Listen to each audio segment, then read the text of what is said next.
Hey everybody, it's Coffee with Mick. Frank on and honest discussion about whatever I want to talk about in the moment. Let's talk about, quite possibly, the worst defense of any reboot or reimagining ever. Ever. Ever.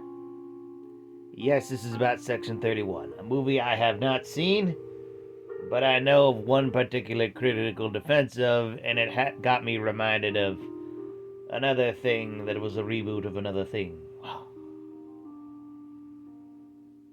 The main defense being that, like, yeah, man, this film just isn't made for you, made for these specific fans of Star Trek. Why would you make a Star Trek film that isn't made for Star Trek fans? What? What a terrible defense for a reboot. No. If you make a new Star Wars film, you should expect that Star Wars fans would want to watch it. Same with Star Trek, Transformers, My Little Pony, Habbity Spabbity Doo. I'm reminded of around 2020 when they made like two He-Man cartoons, and one of them was CGI He-Man, was the CGI one that was a little more kid-friendly. They both weirdly had the same story. I don't know why they did that. It was weird.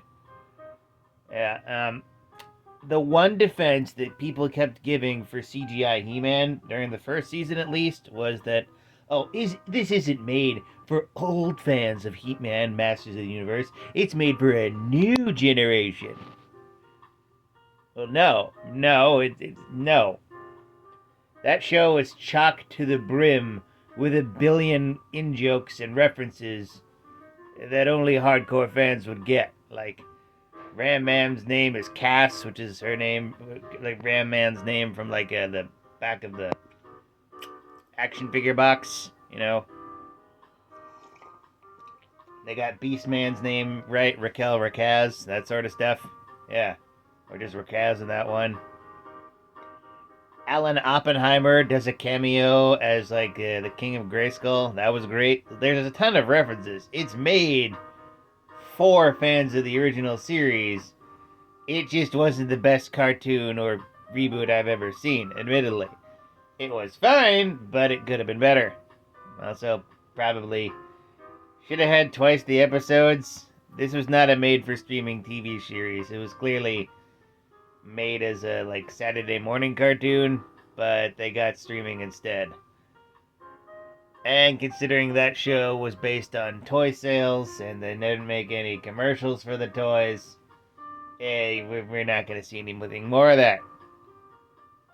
But once again, you get that's actually another aspect, because this is like a show that's supposed to be a toy commercial, and then you're not advertising the toys. The toys are a major like thing you need to think about. People want the toys. People like the toys. If you don't focus on the toy audience, you're missing out on like a massive revenue stream.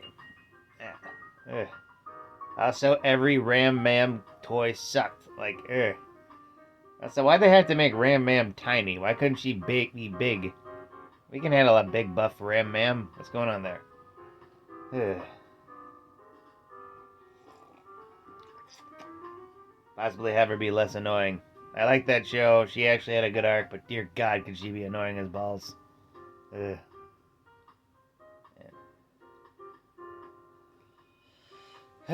Another example.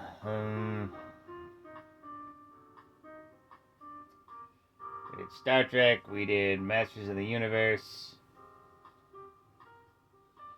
Transformers, honestly, like the weird CGI ones, the original Bayformers. Why did they go so dark and weird? Like, ugh.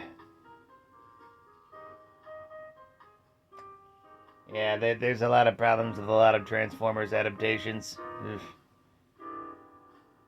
Oh, one particular sequel series, Robots in Disguise. You'd think that would be a proper sequel to Transformers Prime, but it just got so weird and confusing. The animation was horrible, and they lost the ability to turn their hands into guns. Ugh, stupid.